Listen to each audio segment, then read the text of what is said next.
Evangelho de Marcos, capítulo 4, versos 21 a 34. Você pode acompanhar na sua Bíblia ou na nossa projeção. Diz assim a Escritura Sagrada.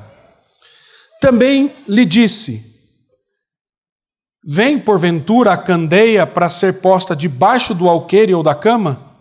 Não vem antes para ser colocada no velador? Pois nada está oculto, senão para ser manifesto. E nada se faz escondido, senão para ser revelado. Se alguém tem ouvidos para ouvir, ouça. Então lhes disse: atentai no que ouvis, com a medida com que tiveres medido, vos medirão também.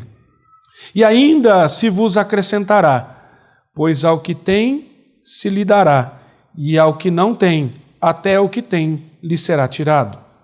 Disse ainda: o reino de Deus é assim, como se um homem lançasse a semente à terra.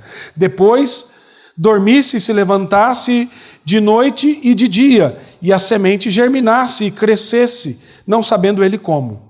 A terra por si mesma frutifica. Primeiro a erva, depois a espiga, e por fim o grão cheio na espiga. E quando o fruto já está maduro, logo se lhe mete a foice, porque é chegada a ceifa.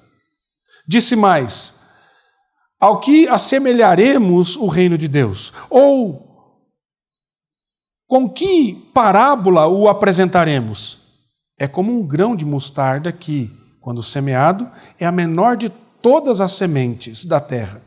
Mas, uma vez semeada, cresce e se torna maior do que todas as hortaliças e deita grandes ramos, a ponto de as aves do céu poderem aninhar-se à sua sombra.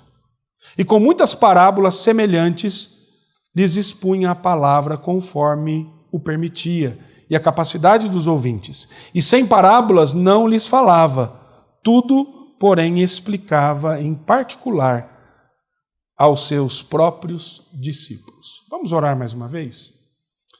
Obrigado, Senhor, pela Tua palavra.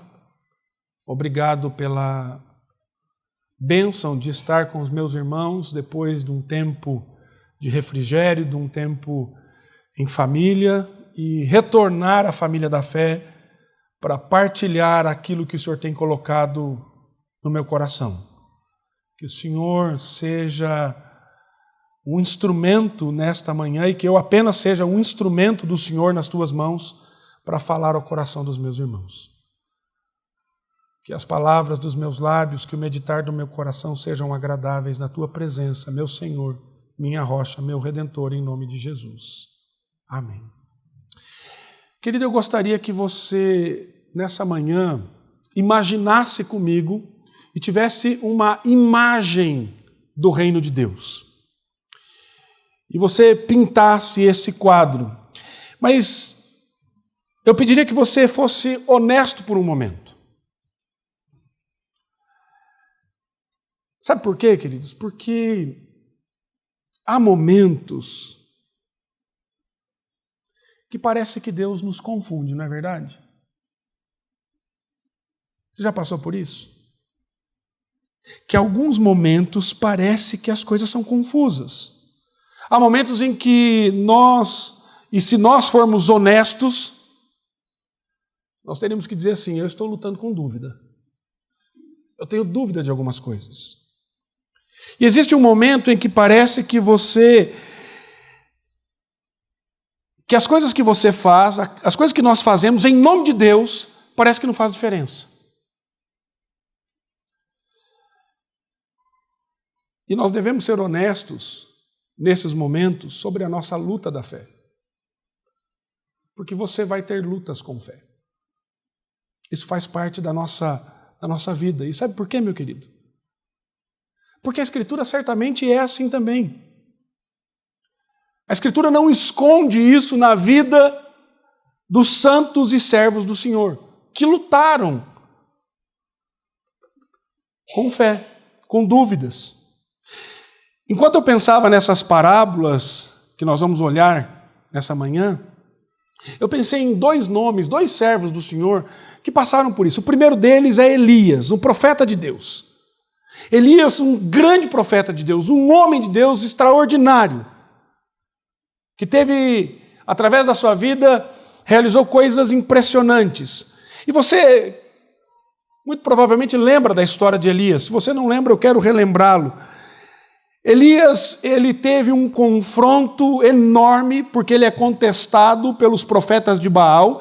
Então, lá no Monte Carmelo, ele tem um confronto com 450 profetas de Baal. E ali ele lança um desafio a esses profetas, e esses profetas, então, eles começam a clamar, a gritar, a dançar, para que o sacrifício ali fosse consumido. E eles se cortavam, gritavam, dançavam, mas nada acontecia. Elias então constrói um altar e faz uma vala ao redor do altar, e água é derramada sobre o altar por 3 vezes. Ele fez uma oração muito simples, para que aquele sacrifício, para que aquela oferenda fosse consumida. E aí nós vemos que fogo do céu desce e consome o sacrifício, e a madeira, as pedras e toda a água que tem ali é consumido. Agora pense comigo. Naturalmente, a consequência desse ato poderoso de Deus é levar o povo a um grande reavivamento, a todo mundo adorar ao Senhor. Entretanto, a próxima coisa que Elias enfrenta é uma mulher impiedosa, uma rainha chamada Jezabel, que agora ela lança uma ordem a ele, dizendo que iria acabar e dar cabo da vida de Elias. E aí o que acontece com Elias logo depois disso? Naturalmente você poderia pensar assim: poxa vida, esse homem agora é um homem usado por Deus, e um homem que Deus usou poderosamente, e agora então Deus vai exterminar essa mulher. Mas a oração de Elias não é assim. Elias vai para o deserto, diz o texto em 1 Reis, capítulo 19, verso 4 e 5. Ele mesmo, porém, se foi ao deserto, caminho de um dia, e veio e se assentou debaixo de um zimbro, e pediu para si a morte. E disse: basta, toma agora, ó Senhor, a minha alma, pois não sou melhor do que meus pais. Deitou-se, dormiu debaixo do zimbro, e eis que um anjo tocou e lhe disse: levanta-te e come. E ele diz em outro lugar: depois de tudo o que o Senhor fez, depois de toda essa demonstração da sua glória, somente eu sou o único que resta. Nada valeu a pena, tudo foi por nada. Essa é a luta de Elias. E no final da história nós sabemos que o Senhor vem e ministra o coração dele e trabalha toda essa dúvida dele. Mas tem um outro personagem também da Escritura muito conhecido, que é Moisés. E Moisés, lá em Números capítulo 11, no deserto, com o povo agora que eram ex-escravos, um povo que agora está insatisfeito. Insatisfeito com o quê? Com o cardápio que Deus prepara para eles. Não gostei dessa comida. Maná. Uma comida que descia do céu todos os dias para sustentar um material comestível que acabava de aparecer como um sinal do amor e da aliança de Deus para com eles. E o povo insatisfeito. Um milagre extraordinário. Um milagre tão extraordinário que Jesus, o nosso Senhor, Redentor e Salvador, diz: eu sou o pão vivo que desce do céu, eu sou o maná espiritual, eu sou o maná do Senhor. Mas Israel não vê dessa maneira. Eles começaram a pensar lá no Egito, nas comidas, nos churrascos, nas carnes, e tudo aquilo que eles desfrutavam lá na vida antiga do Egito. E eles diziam que lá eles tinham isso, tinham aquilo, e era tudo de graça, sem nenhum custo, sem pensar na escravidão que eles viviam naquele lugar. Será que de fato era de graça? Será que não tinha custo? E Moisés liderando esse povo, recebendo toda essa insatisfação, sobrecarregado com tudo isso. E ele não pode acreditar naquilo que está acontecendo. E aí, veja a oração de Moisés, lá em Números capítulo 11, versos 10 a 15. Ele diz: porque fizeste mal ao teu servo, porque eu não achei favor aos teus olhos, visto que puseste sobre mim a carga de todo esse povo. Concebi eu, porventura, todo esse povo? Dei eu a luz para que digas: leva ao teu colo como a ama leva a criança que mama, a terra que sob juramento prometeste a seus pais? De onde teria eu carne para dar todo esse povo? Pois chora diante de mim dizendo: dá-nos carne que possamos comer. Eu sozinho não posso levar todo esse povo, pois me é pesado demais. Se assim me tratas, mata-me de uma vez. E eu te peço, se tenho achado favor aos teus olhos, e não me deixes ver a minha miséria. Queridos, a gente tem que ser honesto. A vinda do reino às vezes pode ser confusa. Nós vamos passar por momentos difíceis. Nós vamos passar por momentos de lutas, de tristeza, de angústia. E que nós não vamos ter uma resposta pronta para isso tudo. Essa é a imagem do reino. E muitas vezes as coisas não funcionam da maneira que eu espero, que você espera. E nós, nesses dois exemplos de homens servos do Senhor, nós vemos isso. E agora nós estamos diante dessas parábolas, essas 3 pequenas parábolas nesse ponto, em que o evangelista Marcos, aqui no capítulo 4, ele mostra certamente essas parábolas que são ditas por Cristo para falar na confusão e nas perguntas desses homens queridos que deram as suas vidas para seguir a Cristo. Pense um pouco nos discípulos. Pense o quão pouco eles sabiam sobre o reino de Deus.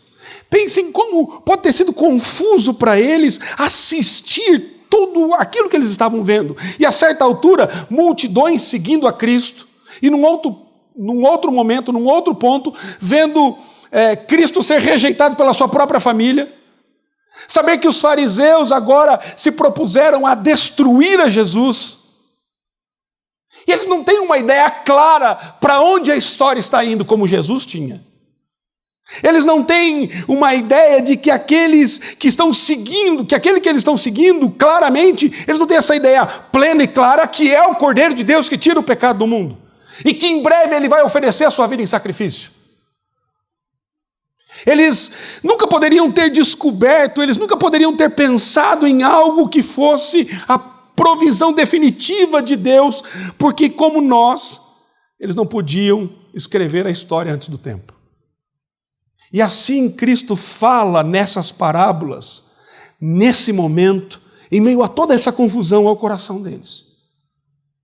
Essa é a nossa confusão. Às vezes nós não entendemos muitas coisas. Mas talvez 3 perguntas aqui sejam importantes nesse tempo e nesse ponto. Será que algum dia eu vou entender? Será que o meu trabalho realmente faz diferença? Será que esse reino algum dia virá? Diante disso, eu passo então a expor essas 3 parábolas para os irmãos, para compreendermos aquilo que o Senhor nos ensina. E na primeira parábola fica muito evidente, muito claro aquilo que o Senhor Jesus, ele vem falando no Evangelho. Ele diz, dos versos 21 a 25, também lhes disse, vem porventura a candeia para ser posta debaixo do alqueire ou da cama? Não vem antes para ser colocado no velador? Pois nada está oculto senão para ser manifesto, e nada se faz escondido senão para ser revelado. Se alguém tem ouvidos para ouvir, ouça. Então lhes disse, atentai no que ouvis, com a medida com que tiveres medido, vos medirão também, e ainda vos acrescentará, pois ao que tem se lhe dará, e ao que não tem, até o que tem lhe será tirado. Nós vemos que Jesus Cristo é a luz do mundo. E agora Jesus, na verdade, nessa parábola está falando sobre Ele mesmo, está falando sobre algo que é iniciado com a sua chegada, com a sua vinda. E esta é realmente uma pequena parábola profética. E Jesus está dizendo: você não percebe que a luz chegou? Você não percebe que a luz chegou? Deus enviou a sua lâmpada ao mundo. E essa lâmpada é Jesus, a palavra de Deus. E este é Jesus, em quem estão escondidos todos os tesouros da sabedoria e do conhecimento. Esta é a luz do mundo. E ele diz isso aos seus discípulos. Faria algum sentido para Deus enviar a luz das luzes e mantê-lo encoberto, mantê-lo escondido? Então ele diz: pois nada está oculto, exceto para ser manifestado. Nada é secreto, exceto para vir à luz. Então Deus promete que este é o começo da revelação do Evangelho. Jesus, e Ele continuará este trabalho até que as verdades do Evangelho sejam plenamente reveladas. Certamente essa figura, queridos, é a figura, sabe do quê? Da obra, da ação sobrenatural do Espírito Santo na nossa vida, enquanto nós caminhamos com o Senhor. Nós não temos a visão total e plena daquilo que o Senhor fará no seu reino, mas nós temos iniciado na obra redentora de Cristo Jesus aquilo que Ele vai completar. E lembre-se de que quando Jesus está no fim da sua vida, de frente para a cruz, Ele diz aos seus discípulos: há muito mais coisas que você precisa saber, mas ainda não é capaz de suportá-las. Eu vou enviar outro, que será o consolador, o professor, aquele que anda ao lado, aquele que está com você, e ele o guiará na verdade. Essa foi uma promessa direta da obra do Espírito Santo, que viria para abrir todos os mistérios do Evangelho e para, de maneira contínua, até a volta do Senhor, ir revelando aquilo que o Senhor quer que seja revelado a nós. Portanto, meus irmãos, minhas irmãs, é por isso que nós temos, logo depois dos Evangelhos, Romanos, Apocalipse. Porque Deus cumpriu essa promessa, e a lâmpada, a luz, trouxe a sua verdade através do Espírito Santo e continua a nos ensinar, e a nos ensinar, e a nos ensinar os profundos mistérios do Evangelho, que agora estão abertos a nós. Que coisa extraordinária, querido. Que coisa linda, que coisa maravilhosa, saber que o Deus glorioso, Ele envia o seu Filho como luz do mundo, e agora esse Filho que nos redime, na sua obra redentora, Ele diz assim: eu vou enviar outro para instruir vocês nesse trilhar, nesse caminho do discipulado. O Espírito Santo estará com vocês. E esse Espírito que é retratado nessa parábola, o Espírito de Cristo, aí ele ainda opera e ainda ensina o povo de Deus. E Deus não irá parar até que a sua obra esteja completa, concluída. Ele vai nos ensinar, nos ensinar, nos ensinar. Continuar a ensinar. E continuar a ensinar. Ele veio para revelar a sua vontade e a sua palavra. E haverá um dia que nós entenderemos por completo. Haverá um dia que nós entenderemos por completo. Agora, como é que nós respondemos a isso? Bem, eu e você ouvimos, escutamos, e aí respondemos. E veja o que diz aqui, preste atenção ao que você escuta, ao que você ouve. Com a medida em que você usar, ela será medida para você também. E novamente, esse é um tema aqui no Evangelho de Marcos. A fé, novamente, é uma fé ativa, descansando no Senhor, confiando no Senhor, entendendo que Ele é quem está no controle de todas as coisas, compreendendo o entendimento que eu tenho agora. E aí eu vivo fundamentado na graça com base no Evangelho, enquanto eu faço tudo isso. E Deus, como cantamos aqui, vai continuar a trabalhar em nós, para o nosso amadurecimento. E Ele continua a nos fazer crescer. E para quem ouve, para quem recebe, mais será dado. Para quem não escuta, para quem não ouve, o que tem vai ser tirado. É o que diz o texto. Portanto, querido, a luz chegou. E a luz vai brilhar até conhecermos, entendermos e descansarmos nesse Senhor. Saiba disso, querido, que Ele continuará a nos ensinar. Mas o texto, ele move para a segunda parábola. E o texto nos diz, dos versos 26 a 29, disse ainda: o reino de Deus é assim, como um homem que lançasse a semente à terra, depois dormisse e se levantasse de noite e dia, e a semente germinasse e crescesse, não sabendo ele como. A terra por si mesma frutifica, primeiro a erva, depois a espiga, e por fim o grão cheio na espiga. E quando o fruto já está maduro, logo se lhe mete a foice, porque é chegada a ceifa. Essa segunda parábola é a parábola da semente que cresce. E talvez essa parábola seja realmente sobre conhecermos o nosso lugar, sabermos onde nós estamos, quem nós somos e quem Deus é. Se você já teve experiência de plantar uma horta, não sei se você já teve essa experiência, você sabe como é que esse processo funciona.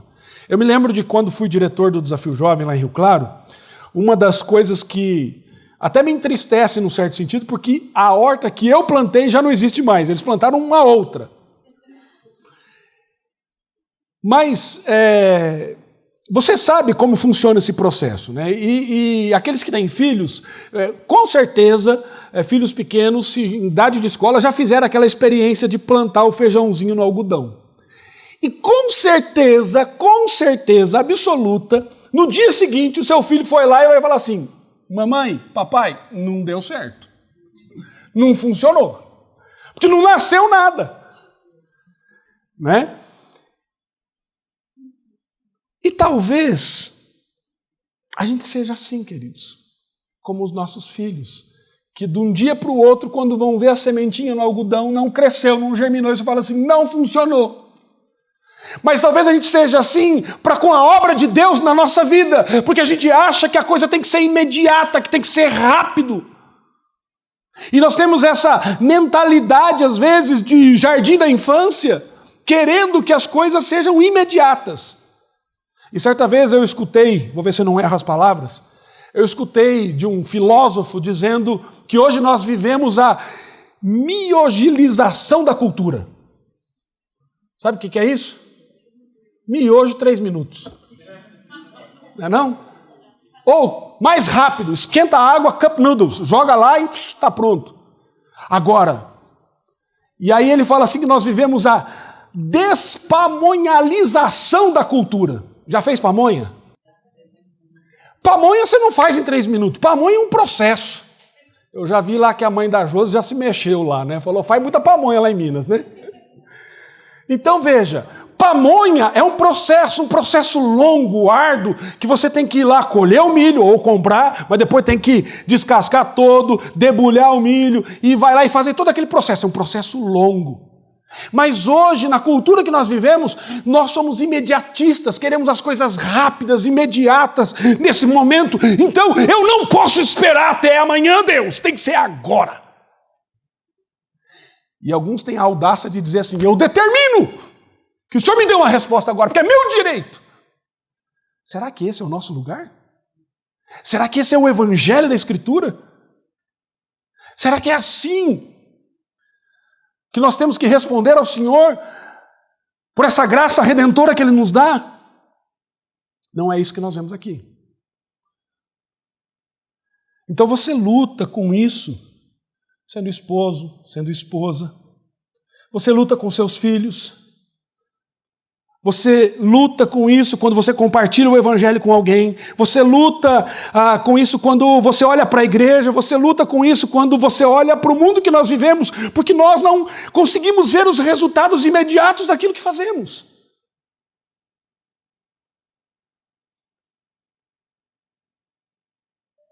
E você quer saber se todo o semear, todo o plantio está realmente trazendo algum efeito. E a gente quer a coisa rápida, imediata. E a tentação, queridos, como nós somos tentados. E aí nós temos que entender isso. Às vezes nós queremos até manipular os resultados. A gente faz as coisas e ao invés de aguardar e esperar, a gente quer dar o nosso jeitinho, fazer as coisas à nossa maneira. E aí você pensa, será que eu não tenho que ir lá pegar o feijãozinho e tirar ele de lá e dar uma lavadinha nele, dar uma massageada nele, colocar ele de novo para ver se ele brota logo? Não é assim? A gente quer as coisas rápidas. E aquele jardineiro inexperiente, que planta as coisas e, não, tem que regar. E começa a regar, que até afoga a coitada da plantinha que morre tudo, né? Por quê? Porque ele quer ver um resultado rápido, imediato. E é uma tendência, queridos, em nós, na igreja, de sermos centrados nos resultados. Na nossa vida, ser centrado no resultado. Talvez nós precisemos de algo para atrair um pouco mais as pessoas para o Evangelho. Talvez não estejamos, quem sabe, colocando medo ou culpa nas pessoas. Pastor, tem que pregar mais sobre pecado. Ou temos que fazer ter alguma estratégia que seja mais efetiva, ter uma música mais atrativa, mais legal. Mas, querido, sabe qual é o nosso lugar? Sabe qual é o seu lugar? Sabe qual é o meu lugar? Plante. Semeie. Semeie. E o que diz aqui sobre aquele que semeia, sobre o agricultor, é muito humilhante. Porque ele diz assim, ele dorme e se levanta noite e dia, e a semente brota e cresce. Você está ouvindo isso, querido? Ele não sabe como. Ele não sabe como, mas a semente brota e cresce. A terra produz por si mesma. Depois de plantar essa semente, você faz o seu trabalho. Quando você planta, e daqui para frente, isso pertence ao Senhor. É Ele quem vai dar direção e crescimento. Como nós lemos na nossa liturgia, não é Apolo, não é Paulo, mas é o Senhor que dá o crescimento. É o Senhor que faz germinar. Por que às vezes alguém responde a outra pessoa e não responde para nós? Poxa vida, Deus. Eu pedi tanto isso e o Senhor deu para o outro, não deu para mim. Porque o crescimento de algumas pessoas parece ser tão rápido no Evangelho e o nosso é lento. Por que algumas igrejas parecem explodir? E eu vou dizer para vocês, queridos, isso é um problema entre nós, pastores, porque quando você chega numa conversa de pastores, aí chega assim, você está pastoreando onde? Eu estou lá na igreja presbiteriana de Vila Pompeia. Quantos membros tem a sua igreja? Quanto a sua igreja arrecada? E a minha igreja tem tantos membros. Parece que o nosso ministério é medido pelo sucesso, pelo resultado. E às vezes, algumas igrejas, você diz assim, eu estou fazendo isso, e o cara está fazendo a mesma coisa, e a dele explode, e a minha não. A dele está crescendo, está isso, está aquilo, e a minha não. O que acontece? Será que sou eu? Será que é aquilo? Percebe a tentação que nós temos? De ficar medindo as pessoas e as outras coisas por aquilo que acontece na vida deles e não na nossa. Mas nos esquecemos qual é o nosso lugar de semeadores, de agricultores. É por isso, queridos, que é muito, mas muito importante conhecermos o nosso lugar. E aqui está o nosso lugar. Usando a figura do feijão, o nosso lugar é plantar o feijão. E Deus vai fazer ele crescer. Deus é quem vai dar a colheita em todas as áreas da nossa vida e do nosso caminhar. Você não precisa carregar a colheita nos ombros. O que Moisés estava falando para o Senhor não era a responsabilidade dele, era a responsabilidade do Senhor. E o Senhor ia cuidar daquele povo, tanto que cuidou. Queridos irmãos, vocês que são pais, ouçam isso. Você não tem capacidade nenhuma, eu não tenho capacidade nenhuma de produzir, por exemplo, crença nos meus filhos. Eu não tenho essa capacidade.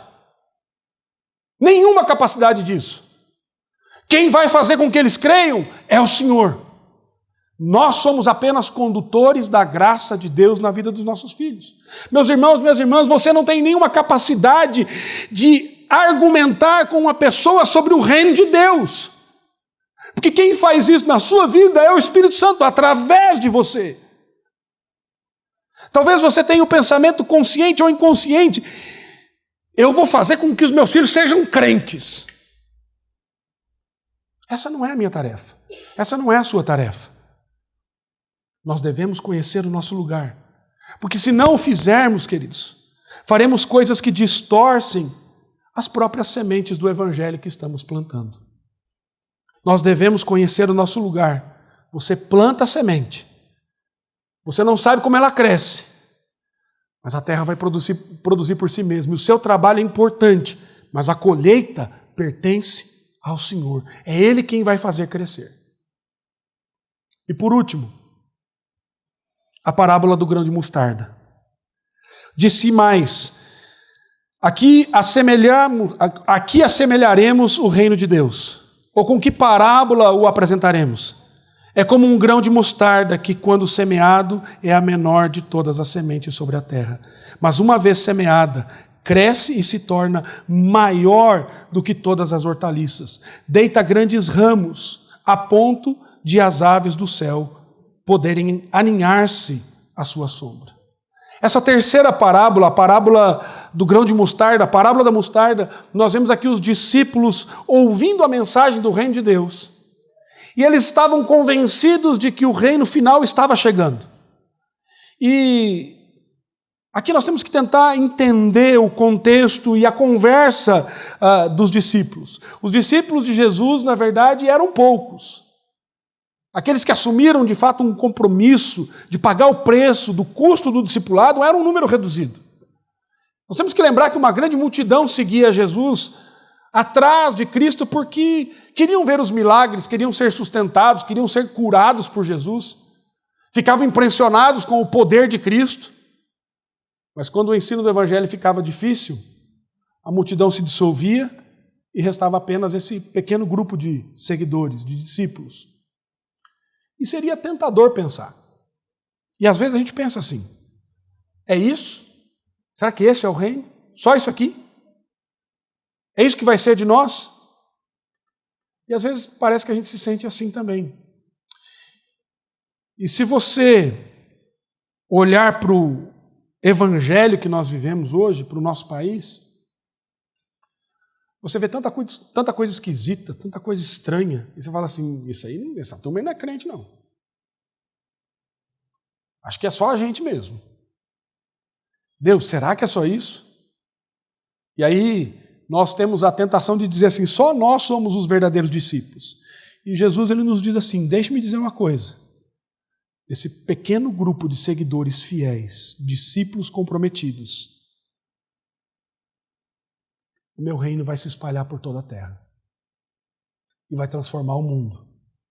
E vai transformar o mundo que nós conhecemos. E um dia todo joelho vai se dobrar. E toda língua vai confessar que Jesus Cristo é o Senhor. E esse reino será eterno. Como aquela semente. Um pequeno grão de mostarda. Que cresce e se torna a maior das hortaliças. Uma grande árvore. Esse pequeno grupo comprometido de seguidores, esse pequeno grupo de discípulos, essa pequena semente de fé, eu vou usar para levar o evangelho ao mundo inteiro. Meu reino virá.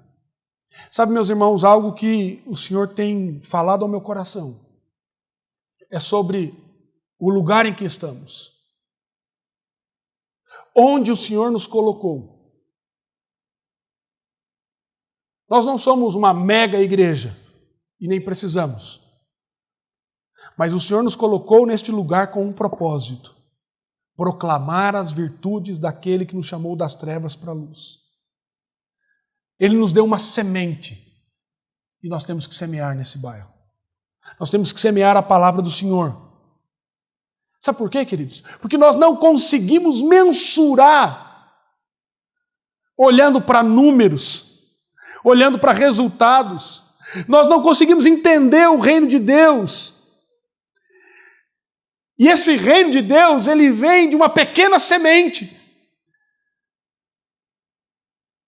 da menor de todas, mas depois se torna uma grande hortaliça. E essa semente, dessa pequena semente, virá um movimento, uma ação sobrenatural que nós jamais poderemos imaginar ou contar. E se o Senhor nos colocou aqui, é porque Ele tem um propósito para a nossa vida. Sobre o que é essa parábola, querido? É sobre paciência, é sobre perseverança. Porque Jesus está dizendo, o meu reino virá, a minha vontade será feita. Esse será um reino grande, glorioso, eterno.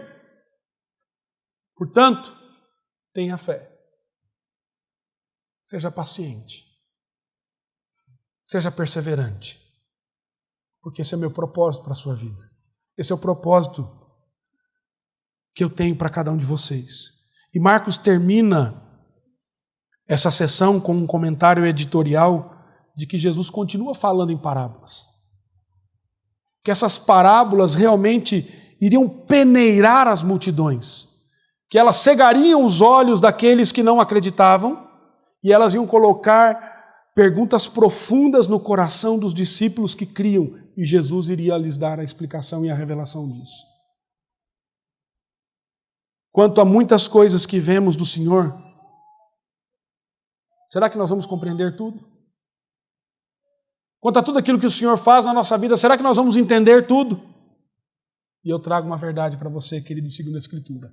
Sim, você irá, no tempo oportuno, entender tudo aquilo que o Senhor tem para a nossa vida. Portanto, meu amado, seja paciente.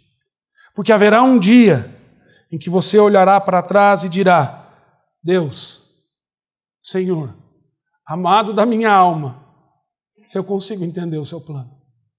Eu consigo entender por que eu estou passando por isso. Eu consigo entender o seu propósito. Tudo para mim agora faz sentido. Tudo para mim agora faz sentido. Portanto, querido, pensando na nossa... E aí você pode dizer assim, pastor, você vai dizer isso mesmo?